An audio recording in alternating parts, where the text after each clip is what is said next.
Welcome back. We are going to wrap up this talk on impulse responses and the real business cycle model. Hooray! Last time we talked about the static responses to shocks in the RBC model and basically what we were going to try to expect from the dynamic responses. We talked about how we were going to test the model using impulse response function analysis generated by vector autoregression modeling, and how we could look at the qualitative responses, whether these things go up or down, to determine whether or not the predictions of the real business cycle model are in fact accurate, whether they really describe evolution or the evolution of the real economy in the United States. So this time we're going to look at the dynamic responses to these shocks and compare them to the static responses. We got to ask ourselves, does the model stand up against empirical tests? Well, we'll find out about that, and we'll also find out if it falls short. So without any further ado, let's go ahead and just get started on this. So the total factor productivity shock, which was one of the two supply side shocks that I taught you, is going to have the following signs in response to this shock. Output goes up, price level goes down, hours worked goes up, wages go up, the real interest rate falls, and consumption and investment rise.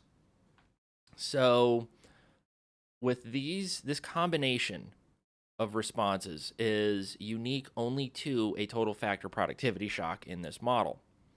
There's no other shock that will generate responses in this pattern. I don't want to say order, but pattern, or this combination of qualitative responses. The only one that does is a total factor productivity shock. So first off, we know we can identify this shock within the RBC model. Now it becomes a question of, can we identify it within a VAR used to test the RBC model? Now, I am going to be imposing the structure in the vector autoregression myself. You don't have to do that. There's a lot of computer programming that goes into making this stuff happen, so don't worry about having to run that. All I will tell you, all that you need to know, is that I impose a structural form such that output goes up, the price level falls, hours worked increase. So I'm imposing a shift in the aggregate supply curve by having output go up and the price level drop, and a labor demand shock. From there, I should hopefully be able to identify a total factor productivity shock in the RBC model, because I want to see how everything else is going to respond. I could put all of these different sign restrictions into the VAR, but then like it's like torturing the data. You want to see how some of this stuff responds at least. And then I'm going to plot the responses out for 24 quarters. But first, let's look at what the static response to the shock was again. Well, it was this right here, right? We had this shift. It's really more of a pivot than a shift in the production curve, right? So we can produce more and we can do it more efficiently. Firms are going to need more labor, so hours worked will increase, the wage rate will increase above where it was prior, and then we're going to have a rightward shift in the aggregate supply curve along a downward sloping aggregate demand curve, which reduces the price level from PT0 to PT1. And then up here in the ISLM space, well, think about what would happen. For just a second, try to think about that. You're correct. What would happen is the LM curve would shift along the downward sloping IS curve, and we would have a reduction in the real interest rate. So this is how the model should be expected to respond under a technology shock. Now, we're looking at the output of the impulse responses to a total factor productivity shock imposed in a structural VAR, where I'm using real world data rather than using data or that's been like generated by the model, where I just, put a bunch of crap into a computer and let it generate a bunch of data. This is real world data. And we're looking at how this stuff responds. So we're going to go through this one by one. Remember these bands here, right? The upper and lower band that we're looking at here If both of these are above 0, that means we have a significant positive response. If both of them are below 0, we have a significant negative response. Finally, if throughout the entire horizon of these impulse responses being plotted out, if both bands are on either side of 0, such as over here, there is not a significant response. So, with that said, let's go ahead and take a look. What's going on with output here, right? Output is the first thing that we're going to want to look at. Well, we want to look at the peak response. So we just look at where it maxes out, right? The maximum response of output. Where is it? Well, it's about 1 percentage point of a deviation above steady state. So output increases by 1 percentage point. So if output's, growing at a rate of, say, 3%, and it goes up to 4%, that's what we would see in this impulse response function right here. So output peaks at a 1 percentage point deviation above steady state. Let's look at the price level. All right, well, the price level reaches a minimum deviation. Well, I guess really a maximum deviation in absolute value, reaching its minimum at about 1.7 or so percentage points below steady state. So we have an increase in output of 1% and a reduction in the price level of about 1.7%. Let's think about this for 1 second. What does this imply about the flexibility of prices?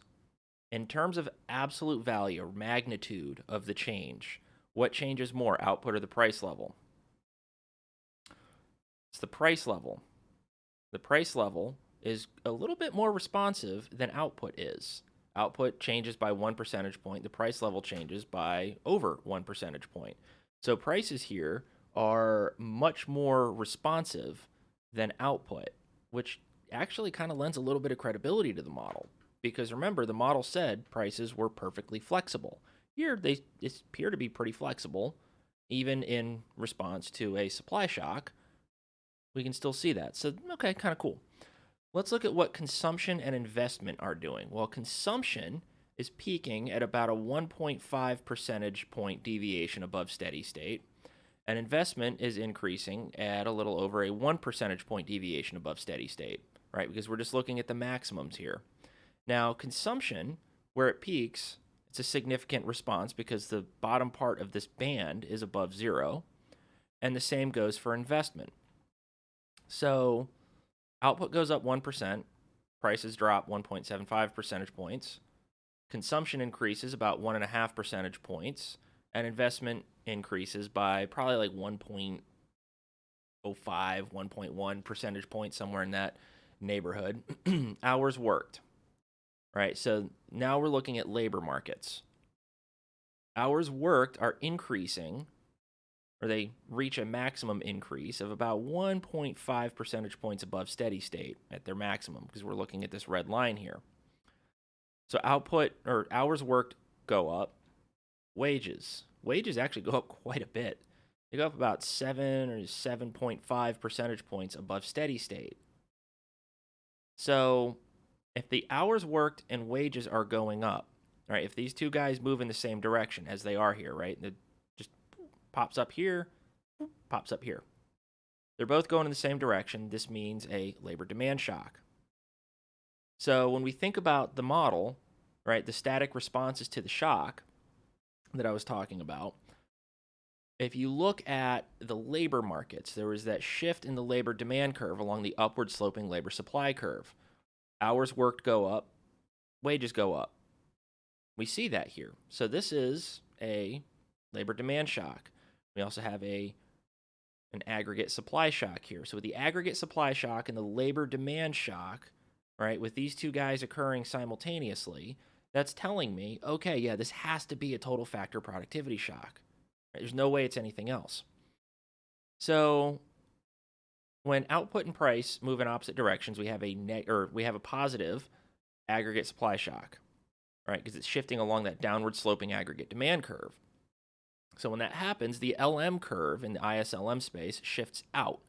And when that happens, Well, the real interest rate falls, as we see here. On impact, the real interest rate falls by about 11 basis points, right? Or 11 percentage, wow, yeah, 11 percentage points or 11 hundredths of a percent. I don't know why it took me so long just to spit that out. It might have something to do with the fact that it's like 11 o'clock at night here, and I had a beer and I'm tired and I haven't had a nap. Yep, I'm such an old man that I need a nap. Although I needed naps when I was in college too, so I apologize for nothing. So I have a reduction in the real interest rate here. Now the real interest rate reaches its maximum deviation from steady state on impact, and what I mean by on impact is at t equals 0, right? Just boom, the impact hits here, it drops, and then it goes up, goes down a little bit, and then it goes back to where it was. The maximum deviation here is not on impact because, well, it's after the impact, right? The peak of this red curve is after the impact occurs. Same for the price level, same for hours worked, wages, consumption, investment. The real interest rate is the only one that changes on impact. Now, that isn't necessarily something that is entirely like unique to a total factor productivity shocks. A lot of these variables sometimes will have a maximum response on impact. Some of them don't. It's a thing that is just associated with the beast of empirical modeling. This is an imperfect science. Finally, let's look at money, right? So we're looking at the money market stuff. Well, there's no statistically significant change to money here at all. So how are we going to interpret that? Well, think back to the lecture that you watched on nominal GDP targeting. And they talked about how monetary policy was essentially ineffective at dealing with supply shocks, but it's particularly effective at dealing with demand side shocks. So if we follow that logic here, we wouldn't really expect the money supply to have much of a change, if anything at all, in response to a supply side shock because, well, it's not really very good at dealing with supply side shocks, right? Monetary policy can't really combat supply side shocks, but it can combat demand side shocks. So here, we're seeing money have really not much of a significant response whatsoever, which, as I said, is to be expected within this set of impulse responses. So we can say, all right, output goes up, prices go down, aggregate supply shock, consumption and investment go up. Well, that's going to happen because, well, output goes up. If output goes up, two components built in this model that are endogenous components to the model, right? Because remember, government spending is considered to be exogenous in this case.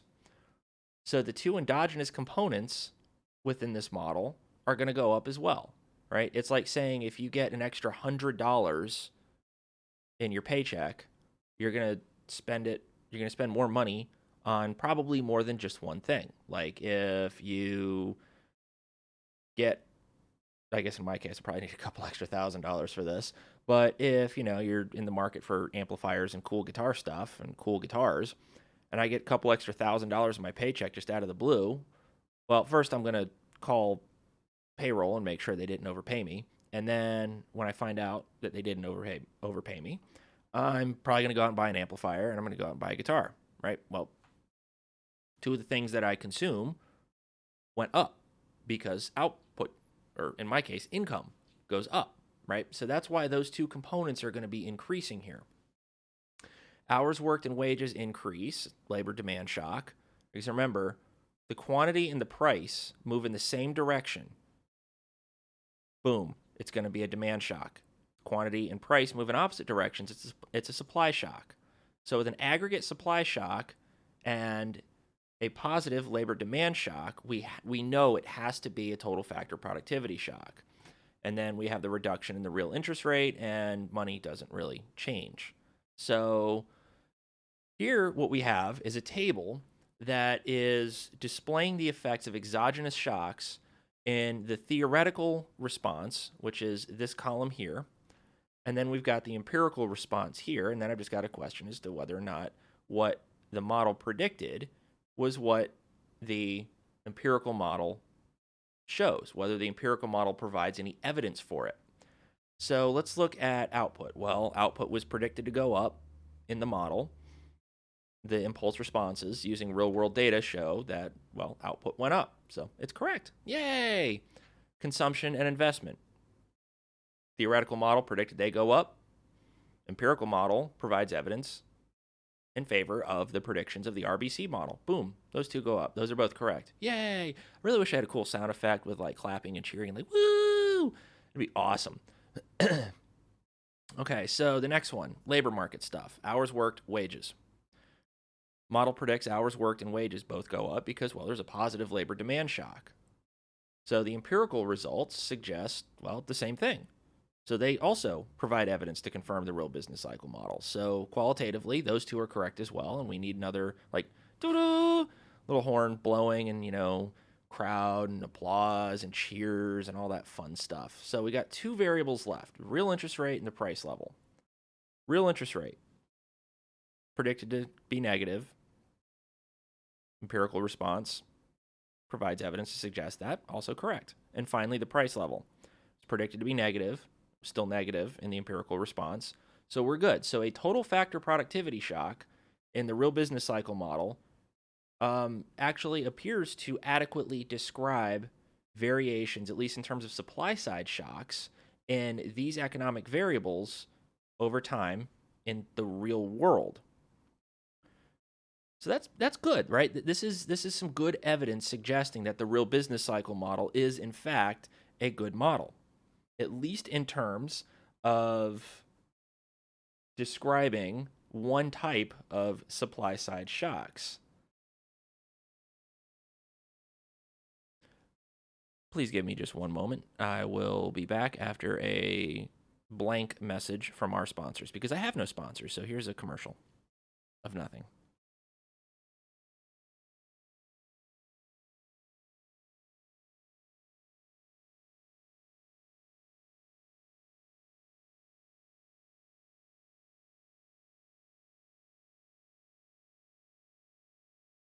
And we're back. Thank you for your patience. So let's look at how everything here worked out. Remember, the real business cycle model predicts under TFP shock, output labor, hours, wages, consumption, and investment go up, and then prices and the real interest rate drop. And we got exactly that using the VAR that employed real world data. So hooray, we all get a good pat on the back. So the TFP shock and the RBC model matches with what the real world data shows us, which says essentially the real business cycle model, right? Shocks in the real business cycle model, or supply side shocks predicted by the real business cycle model, adequately describe a fair amount of variation in the real world economic variables that we observed using this data. So let's look at a labor supply shock. We're going to try our luck on that one, right? Because, well, yeah, we want to see how that goes. So what we're going to do is we're going to look at a static response to a labor supply shock again, just to remember what it looks like. And then from there, we're going to talk about, okay, what are the qualitative responses within the model? And then what are the qualitative responses within the vector autoregression? So the labor supply shock, remember, is a shift in the labor supply curve. Now, the labor supply curve shifts along that downward sloping labor demand curve. So hours worked will increase, but the price level, right, the price of labor falls. Well, what's the price of labor? It's the real wage rate. So the real wage rate's going to fall because, well, there's an increase in the labor supply.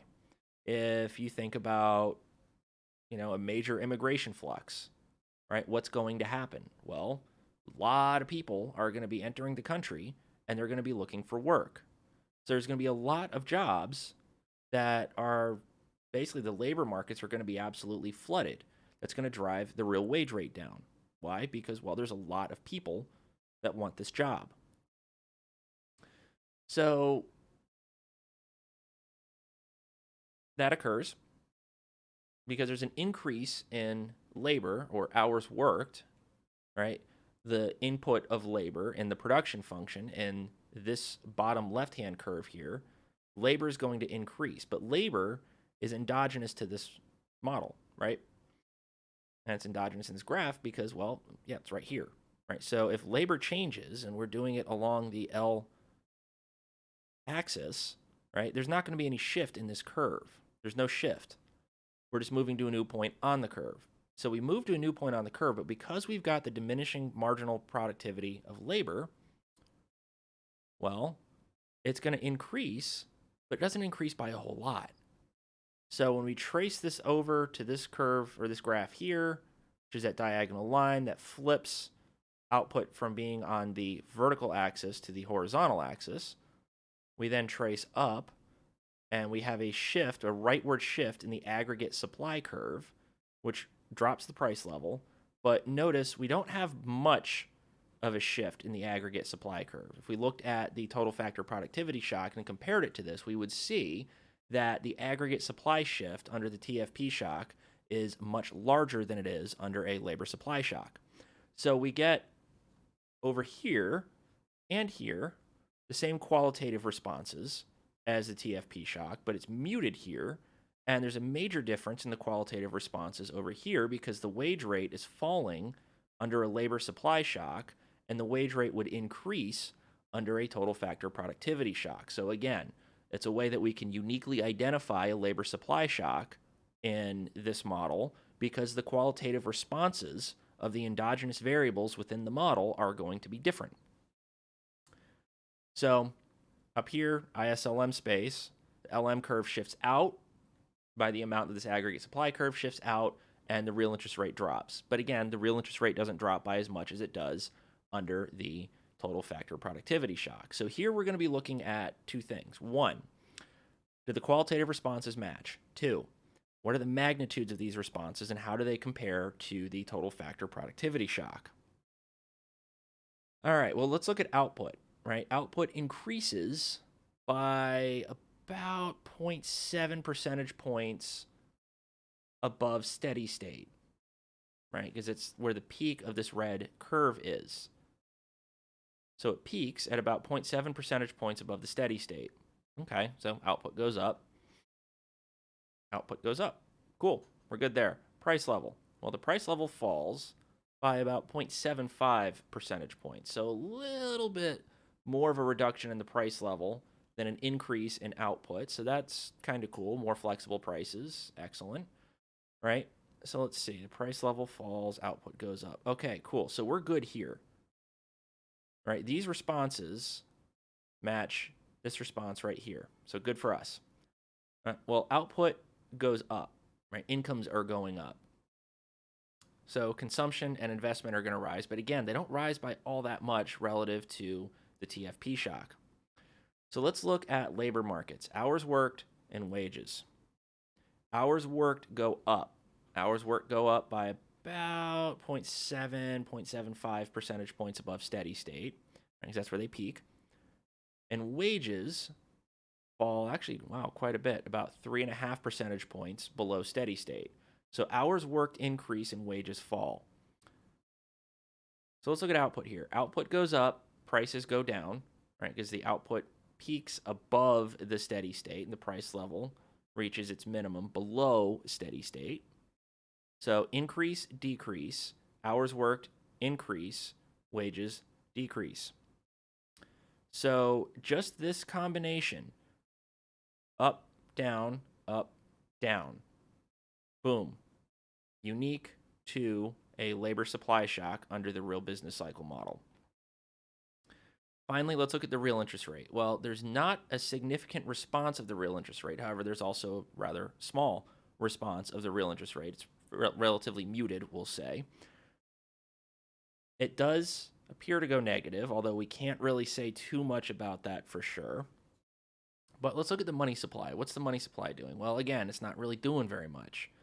Why not? Well, if you remember that nominal GDP targeting video that you watched, monetary policy isn't really designed to deal with supply side shocks. It's great with demand side, not very great with supply side. So this pretty much fits the story that the real business cycle model tells me. So the data, the empirical evidence using real world data tell the same story that the real business cycle model in its theoretical form tells me. So far, we've got total factor productivity and labor supply shocks telling the same story on both sides. That's pretty good. It's like two witnesses talking to the police, and they tell the police the exact same story, right? Police are probably going to want to believe that story now because it's not just one witness telling you. Could be full of shit, but there's two witnesses. And if those two witnesses don't know each other and they don't really have much to do with each other, except for the fact that they both witnessed the same crime, right? Cops are going to go, well, okay, yeah, might actually be kind of a thing here. Same idea here, right? We've got basically two different things telling us the same story. So that story is probably a valid story. So let's look at the effects of the labor supply shock just in terms of pluses and minuses. Well, output is predicted to go up in the RBC model. The empirical response suggests the same thing, so that's correct. Consumption and investment are predicted to go up. They also go up via the data that we have seen. Cool. Labor, hours worked, increase. They would kind of have to, wouldn't they? I mean, if they didn't, it'd be like, yo, what the hell? This is supposed to be a labor supply shock. Why are they going down? So those would have to go up. Cool. Wages fall. Excellent. The real interest rate falls. Now, the empirical response technically is a little muddy on that one. But we did see it fall. So I'm going to play a little loose with the statistics on that one. I know I shouldn't. Shame on me. Do as I say, not as I do. But I'm going to go ahead and say that it fell. And then the price level also falls. So this column of pluses and minuses is identical to this column of pluses and minuses. Because this column is identical to this column, they're all correct. So the real business cycle model does a very good job at adequately predicting the responses of these real economic variables and the price level to a labor supply shock. So we've actually got quite a bit of evidence on our hands now suggesting that the RBC model is fantastic at describing at least supply side shocks. We haven't looked at the demand side shocks yet, but we have looked at the supply side shocks, and they're rather promising. I think we should be pretty pleased with ourselves at this point. So we'll snipe Sully, boys. Riley and Jonesy with their tobacco spitters and the sunglasses. Yeah. You don't know if you play PokerStars.com. I don't know either. So let's look at how everything worked out. RBC model predicts under a labor supply shock, output, labor hours, consumption, and investment will go up. Prices, wages, and the real interest rate will fall. And the VAR gets me the same results. So again, yay. Woohoo! Really wish I had that sound. I need to get like the sound effects for this. I need to figure out how to like program them in. And I mean, I use Pro Tools to record music. I'm pretty sure I can use this shit in Pro Tools and just doo-doo and cheers and clapping and all that stuff. Probably be pretty good for me to actually learn how to do all that. But I'm rambling again, so whatever.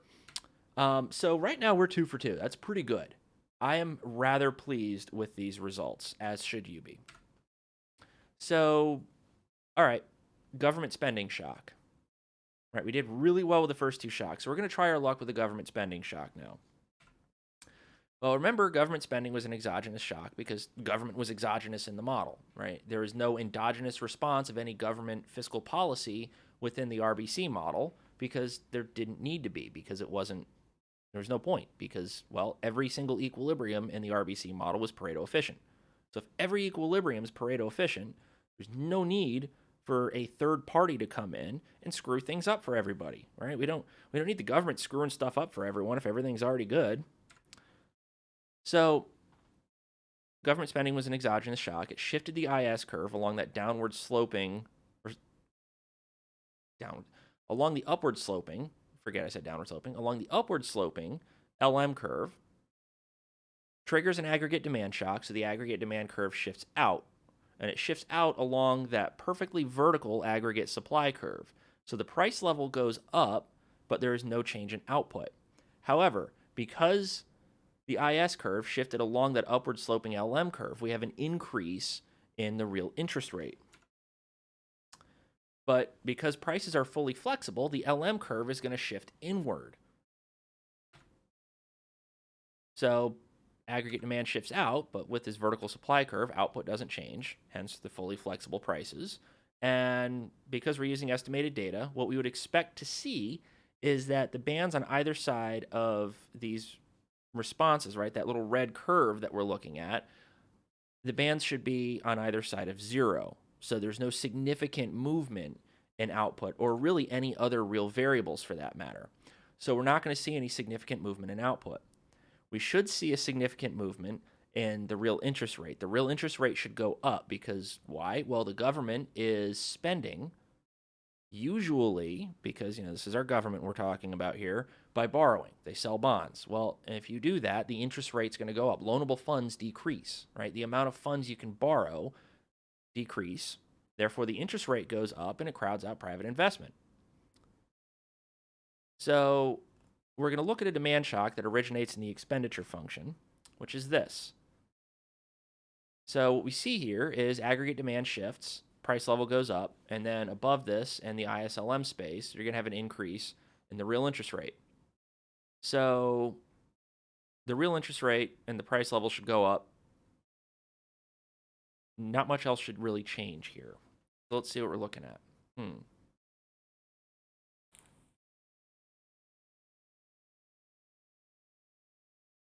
Well, what are we looking at? Well, go ahead and I'll tell you what, take a look at this for a second. Try to see if you can interpret what's going on here. And take a minute. Actually, I'll give you less than a minute because really, I guess you can really just hit pause on this, right? So I'll give a couple of seconds of silence and you can look at what these responses are, see what's increasing, what's decreasing, what has no statistically significant change, and we will reconvene in a couple of seconds and we will talk about what changed and what didn't change.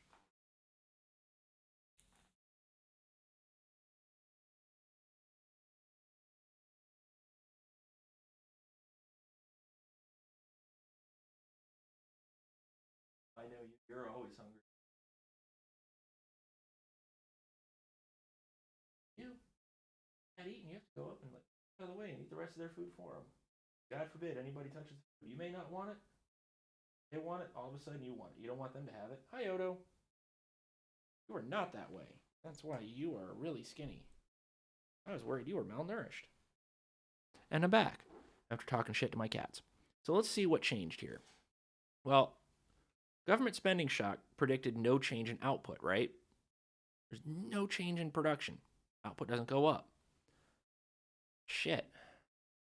There's a 1 percentage point deviation from steady state here. That's not good. Well, the price level goes up. See that right here. PT0 up to PT1. Okay. All right. That's well, at least that's consistent with the RBC model. So half of the variables that we've looked at so far in these responses line up. This one doesn't at all. Consumption goes up. It's possible consumption could go up. Investment would likely drop. Oh, investment goes up. A positive and significant positive response to investment here.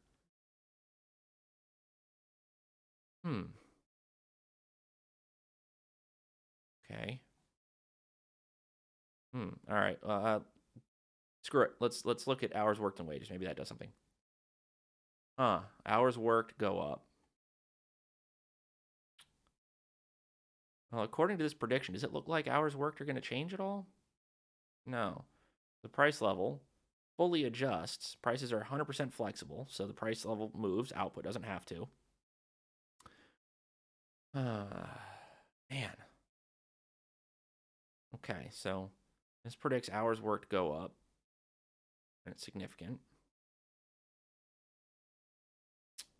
Damn. Wages. Maybe wages don't change. Of course, that wouldn't really make a whole lot of sense. You have to have some pretty strong assumptions there on certain curves in the labor. Oh, nope, wages go up too. Damn. Okay. Well, the real interest rate goes up. It does predict that there's an increase in the real interest rate. Okay, so the real interest rate spikes. That's consistent. Price level, that's consistent. Not much of a change in the money supply. Okay. Well, output, consumption, investment, hours worked, wages, they don't have the same response as what the RBC model predicted. And this is using real world data, right? Don't forget, this is real data that we're using. And I'm putting the functional form predicted by the RBC model on the structural VAR, and then I'm basically just letting the data speak for itself after that. But the data is telling me a different story. These are two different witnesses telling two completely different stories, right? Cops a little confused at this point. If we're the police, we're going to be pretty confused. We're like, yo, all right, one witness told us this, the other witness told us that. Which one's more credible? Well, in this case, the witness with the real world data. Because the data doesn't lie. People lie, but the data doesn't lie. Like Dr. Now on my 600-pound life, right? The scale doesn't lie, people lie. Here, the data don't lie, people lie. Now, the RBC model isn't lying. All right, it's not like these liars developed the RBC model. They just developed a apparently can't really describe government spending shocks all that well. But, that's fine because it can explain at least two shocks perfectly. It's just this one government spending shock it can't really describe all that well. So, okay, not a big deal. Not a huge deal. It didn't really work. Could ask Wayne from Letterkenny. Hard no. So, yeah, that's not what the RBC predicted. I mean, output went up. The real interest rate increased, which, well, it was supposed to, so there's at least that. Hours worked and wages go up, consumption goes up, investment goes up. Well, what about the whole crowding out thing, right? Almost none of these variables responded the way the RBC said they should. Damn. Not good. Not good at all. But it at least predicted the response in the real interest rate, which is a real variable. So there's that. Okay, cool. So here we've got a column of the predictions from the theoretical response to a government spending shock in the RBC model. No change to output. Nope, not correct. Consumption could be positive, could be negative. It was positive here. So I guess it's possibly correct. Investment definitely would fall because the increase in the real interest rate would crowd out private investment. Oh, damn. Nope, not correct. Okay. Labor hours, positive. Here, 0, no. Wages. This is a mistake on my part. I am so sorry. That's supposed to be a positive for the wages. The notes that you'll be reading on iLearn that I post will have this changed. And I will also try to make a note on this on YouTube. Somehow I'll figure out how to do that. Not a correct response. Real interest rate. Well, at least it got that right, and it got the price level right. So, okay. You're feeling a little discouraged about the government spending shock. Hey, that's cool. I am too. Maybe a shock to the LM curve is going to do this instead. So we can have a money supply shock. Now, the RBC says when the LM curve shifts out, because the money supply goes up, shifts the aggregate demand curve out, real interest rate falls, shift LM curve is going to, shift in because prices are perfectly flexible. Price level goes up. As prices are part of the aggregate demand curve, it doesn't shift back in, though, as you saw in that lecture where I explained how to draw out these shocks in the static framework. So it says a money supply shock should increase demand, but output won't move. So for those of you who like monetary expansion to try to boost output, there's no mechanism here for monetary expansion to alter real variables. There's no transmission mechanism of monetary policy, as we'll be talking about very shortly. So the static response is this. So in these 4 graphs here, you can't tell the difference between a government spending shock and a monetary policy shock. Now, in the ISLM space, there is a difference, as you saw in the graphs that I drew, video that I made where I'm standing in front of a whiteboard. And so we've got this. So let's take a look at what we're going to be seeing here. Oh, crap. Consumption increases, investment goes up. Prices go up. Well, there's at least that much to be expecting. Okay. Output goes up. Yeah, that's not, that model didn't predict that. Hours worked and wages go up. Damn. Real interest rate falls. Shouldn't have been doing that. Well, at least the money supply goes up. Okay. So we got, well, not a whole lot lining up with the way it should. Now, before we move forward on this one, there is something I want to say. Here's a nice little trick on how to identify whether you are looking at a monetary policy shock or not. Aside from the qualitative responses, there's one other huge thing here. When the money supply goes up, we treat this as a surprise to the market, right? The market doesn't see this coming. It's a shock, right? It's a surprise. So when that happens, output doesn't respond immediately on impact, right? It's like if you're walking down the street and somebody comes up and sucker punches you in the back of the head, right? You're going to get hit. Now, what you do after that, well, it depends on you. Here, this depends on output. Well, it depends on other things that are driving output. But the initial response of output is 0 on impact. It's what's known as a 0 impact restriction. I imposed that just to make sure that whatever happened, at least that much would hold true. Now, this is standard in the empirical macro literature when we're looking at business cycle stuff. I did the exact same thing for the price level. Right? Price level is stuck at 0 on impact. It can't respond. It can respond immediately after, but it cannot respond on impact. Consumption here and investment here, the same thing. So if you see whether consumption and investment are in the model or not, if you see output and prices stuck at 0 and you see an increase in the money supply, boom, that tells you immediately you are looking at a monetary policy shock. Now, the monetary policy shock didn't work out well either, because if it had worked in our favor, we'd have a celebratory boogie that looks like this. However, because we are breathing in noxious fumes that have wildly hallucinogenic properties, it ends up looking like this. While we think we're dancing like this, we're hallucinating, we're actually dancing like this, and then they have to call in animal control with that little stick with the little rope at the end of it to get around our neck, because they don't even want to come close to trying to touch us, because, well, if you're twerking upside down and your eyes are bloodshot red and you're tripping thinking that you're dancing like this, well, yeah, there's a problem. Again, children, don't drink NyQuil unless you're sick. So, all right, here's the theoretical responses. 0, 0, 0, 0, 0, 0 plus what should have happened. Empirical response, well, output goes up, consumption and investment went up, labor hours went up. Again, I screwed up. I don't know why I've got this like obsession with screwing up the response of the wage rate here. My apologies. It's supposed to be positive, not negative. Real interest rate drops. Price level goes up. Okay, so the only thing that's correct here is the price level. Everything else was wrong. That didn't really do it either. So this model doesn't do much for demand side shocks. It's supremely awesome at supply side shocks. It explains supply side shocks extremely, extremely well, but it's awful for demand side shocks. But don't worry just yet.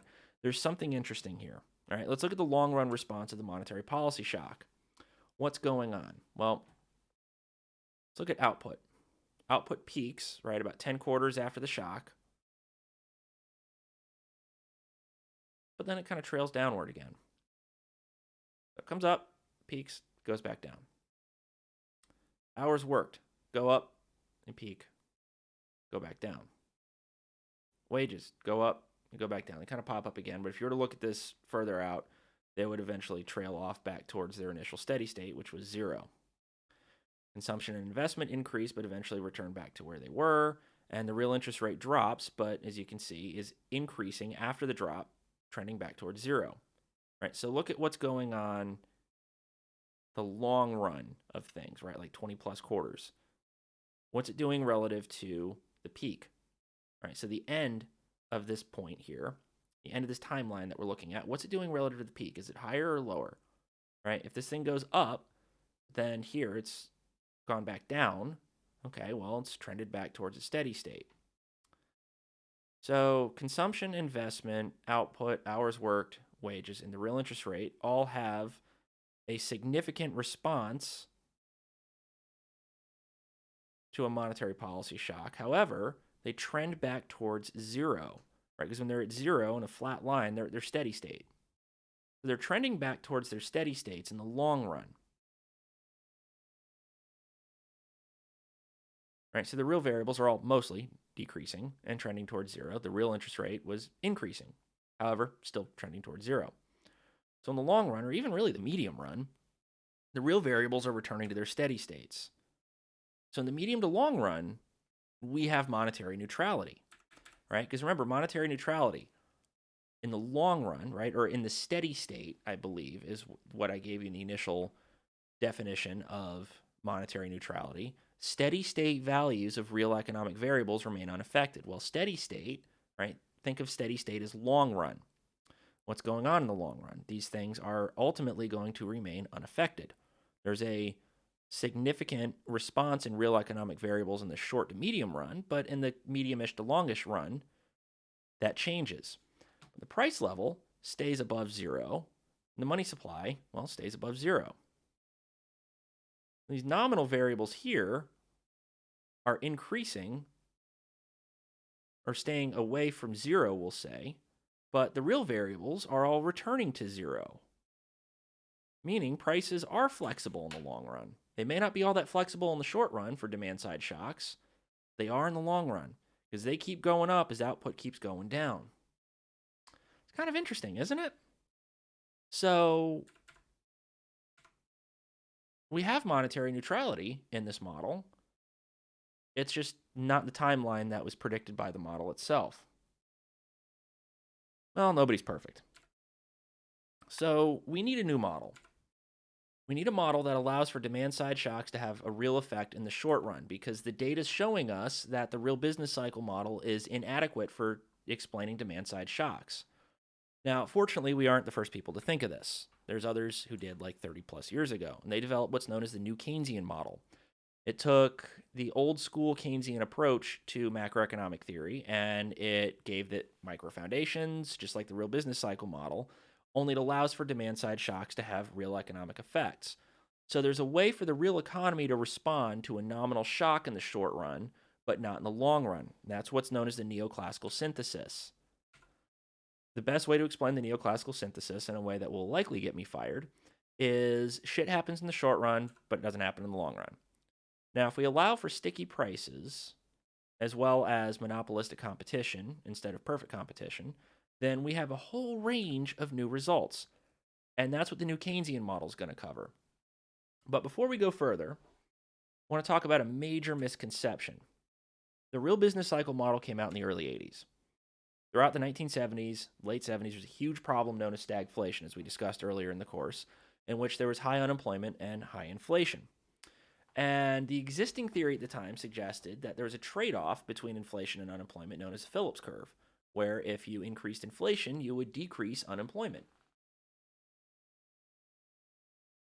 Well, the idea was if the central bank inflated the money supply, it triggers an aggregate demand shock. And if prices were sticky, hence not flexible, output goes up, meaning unemployment would decrease. Firms need more workers to produce more stuff. But the problem was people figured out what was going on and they started to adjust their expectations to inflationary pressures. Does this sound a little familiar to you? Like the whole time inconsistency in monetary policy thing? So before long, inflation didn't really influence unemployment, so the central banks decided to increase inflation even more. Definitely the Barrow and Gordon model, which ended up with double-digit inflation rates and high unemployment. Well, what do you know? The slide show's rather prescient. Or I guess I am. The slideshow's just going as it is. I can see the future. Excuse me. That was so unprofessional. My apologies. Actually, I can't see the future. I made the slideshow, so, big surprise. Now, in the late 1970s, around the time we had stagflation, there was a major upheaval going on in the research realm of macroeconomics. A guy named Robert Lucas at the University of Chicago who was actually a dissertation advisor of one of the guys on my dissertation committee. Um, oh, shit. Drop that name and go ahead and pick it back up. Give me 1 second here. All right. Anyways, now that I'm done name dropping. Yeah, Robert Lucas is my academic grandfather, which is kind of cool. He published a number of papers that are now known as the Lucas Critique, and they stated all the previous economic models had major endogeneity problems, and they couldn't be used to deal with any, or they couldn't be used for any sort of policy implications, which is why the real business cycle model came out. It was the first attempt at making a model that fixed these endogeneity problems, and it fixed the endogeneity problems by having a representative household that had a utility function that it maximized. So we had micro foundations in this case. And with the micro foundations, we dealt with some of these endogeneity problems. But it was a first attempt, right? Like, I like to think that, there's the hedgehog and the porcupine. And if, I'm not a particularly religious person myself, but I do like to kind of laughingly think, if God was making the heavens and the earth, well, the only thing that would really explain the existence of those two things is God was probably going, I want something that's like a lot of like sharp, sticky things on it that hurt animals that go after it. I want to make the hedgehog. Looks at the hedgehog and goes, I wonder if I can do the same thing, but like have the quills like pop out and get stuck in whatever attacks it. That's a good idea. So he improved on it, right? That's kind of what happens with the RBC model. The RBC model is the hedgehog. The New Keynesian model is the porcupine. Now, in the meantime, Ronald Reagan was elected in 1980, took office in 81, and he appointed Paul Volcker as Fed chairman. Now, Paul Volcker was relatively controversial Fed chairman, but he, in my honest opinion, did what needed to be done. He aggressively cut the money supply to cut inflation. Now, this triggered a recession, but it was basically like hitting Control-Alt-Delete on the economy, right?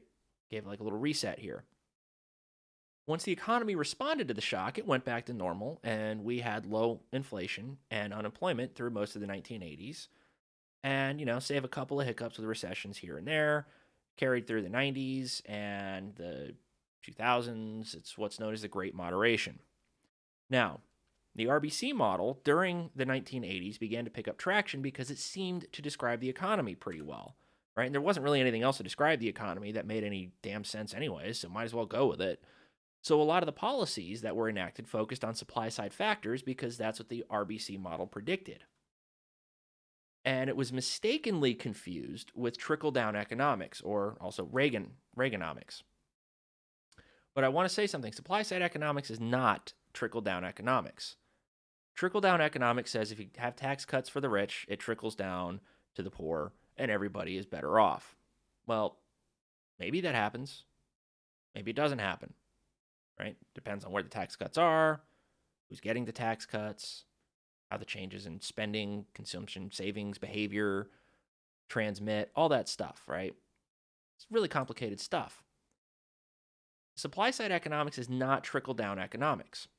Supply-side economics just simply says a majority of the variation in GDP over time can be described by supply-side shocks. Right? So if you look at GDP over time, right, you're going to see it's kind of going up and down here and there, but it's always increasing at an increasing rate, right? GDP growth is exponential because it's building on what it had in the previous period before it. So it's going to have variance. For those of you that have taken statistics, mean, variance, all that stuff, right? There's a variance of GDP. The variance or the variation in GDP over time is composed of a bunch of different types of things that are all kind of simultaneously hitting it, right? There's basically supply side and demand side shocks always hitting GDP, causing, movement in GDP, which is hence the variation in GDP. Supply-side economics says supply-side shocks describe a majority of the variation in GDP. That's all it says. That doesn't sound anything like trickle-down economics, does it? No. That's because it's not trickle-down economics. It says nothing more than a majority of variance in GDP can be described by supply-side shocks. Nothing more, nothing less. Because the model says supply side shocks influence the business cycle, it does not mean that we need to give more money to the rich and watch the wealth trickle down to the poor. That's a major, major, major misinterpretation of supply side economics and the real business cycle model. This model and the prevailing school of thought that followed were ruthlessly attacked by the media and a lot of non-economist academics, and actually some economic academics as well, because it was confused with trickle-down economics. Now, a lot of the economists that attacked it, that were not attacking it based on the way that it was calibrated, the mathematical formulations, they were attacking it more on ideological grounds, which is not what we do in economics. We don't attack based on ideological grounds. We attack based on the soundness of the model and the soundness of the empirical evidence behind the model. If you have a bad model and bad evidence, well, sorry, I'm not going to listen to you. That's not to say that supply side economics is the only way to go, right? Supply side economics really is, well, one side of a two-sided coin. So all the RBC says is supply side shocks account for more variation in GDP than demand side shocks do. That's it. So to wrap up, we tested the RBC model. It worked really well for supply side shocks in the short run, but well, like shit for demand side shocks in the short to medium run. It's not a bad model. It just doesn't tell us the whole story. There's a lot more that we need. So we need a new model that allows for more short run variation in real variables in response to a demand side or a nominal shock. So we're going to discuss that model in the next lecture. We're going to talk about how it ties in with the RBC model. Because, like I said, the RBC model wasn't a bad model. Rather, it just didn't answer all the questions that we initially thought that it did. And we just need a new model to answer some of those questions instead. That's where the new Keynesian model comes in. The new Keynesian model takes the real business cycle model and it just kind of adds a couple of interesting bits and pieces to it that allow it to describe demand side shocks better than the RBC model does. So when we look at the new Keynesian model, it's going to be a lot more complicated. The equilibrium conditions are going to be a lot worse. The static responses, the shocks, a little bit more complicated, but not that bad. If you get a good grasp of the RBC model, you should be fine with the new Keynesian models. It really just builds on that. There's like one other graph that we draw, and then there's just a couple of movements, and that's it.